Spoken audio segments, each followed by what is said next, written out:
Israel was forced to respond. But how should we have responded? Well, there's only one example in history of thousands of rockets being fired on a country's civilian population. This happened when the Nazis rocketed British cities during World War II. During that war, the Allies leveled German cities, causing hundreds of thousands of casualties.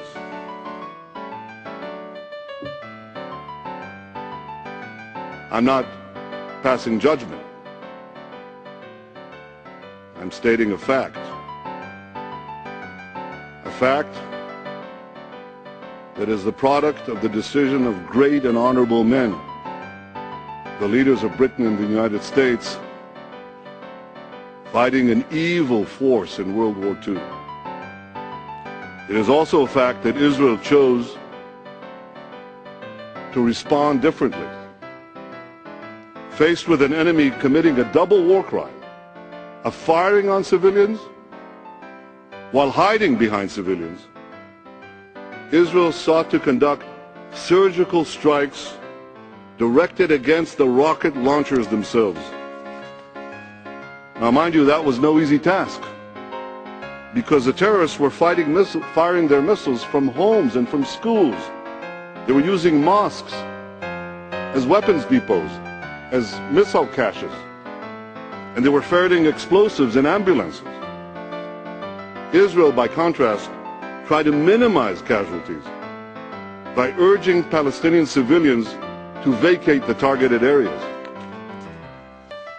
We dropped countless flyers. They cannot be counted, there were so many of us. Countless flyers over their homes. We sent thousands and thousands of text messages to the Palestinian residents. We made thousands and thousands of cellular phone calls, urging them to vacate, to leave. Never has a country gone to such extraordinary lengths to remove the enemy's civilian population from harm's way.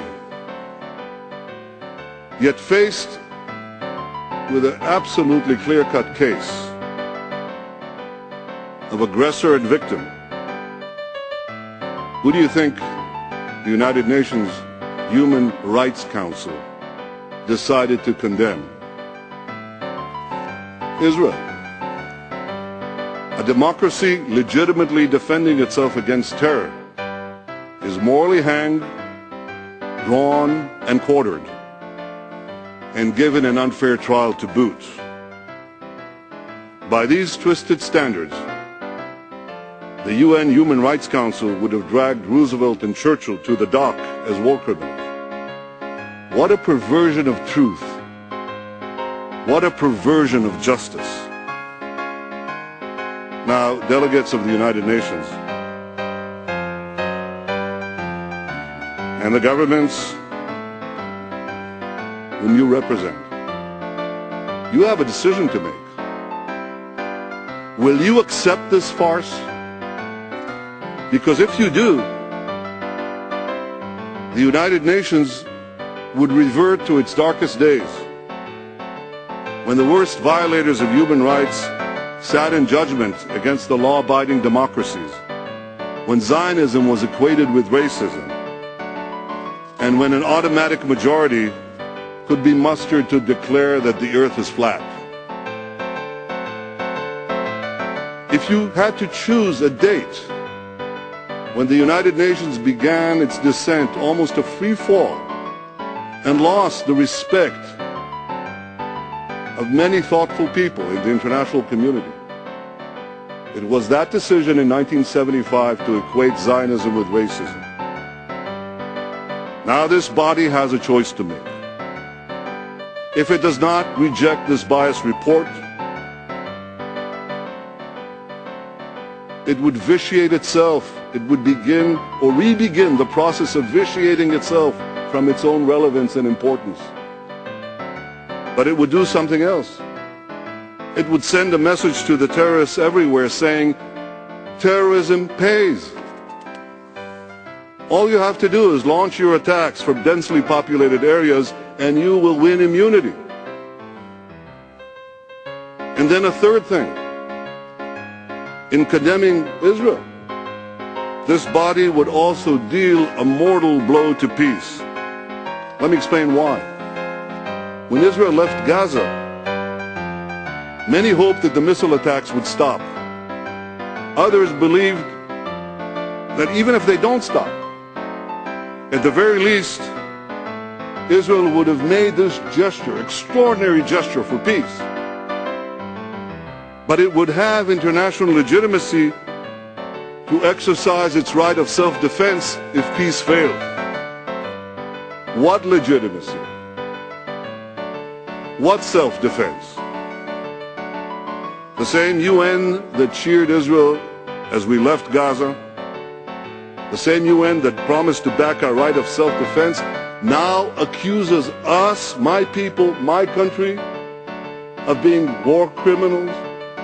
And for what?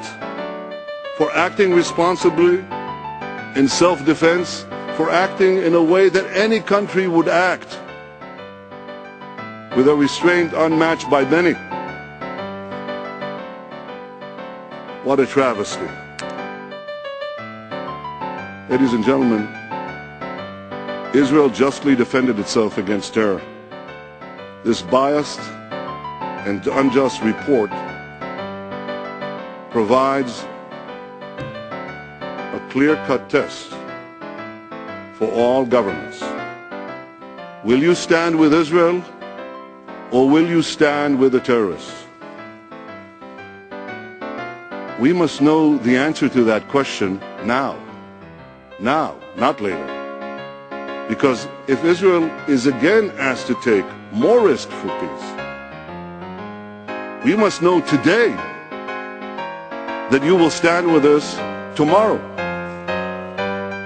Only if we have the confidence that we can defend ourselves can we take further risks for peace. And make no mistake about it, all of Israel wants peace.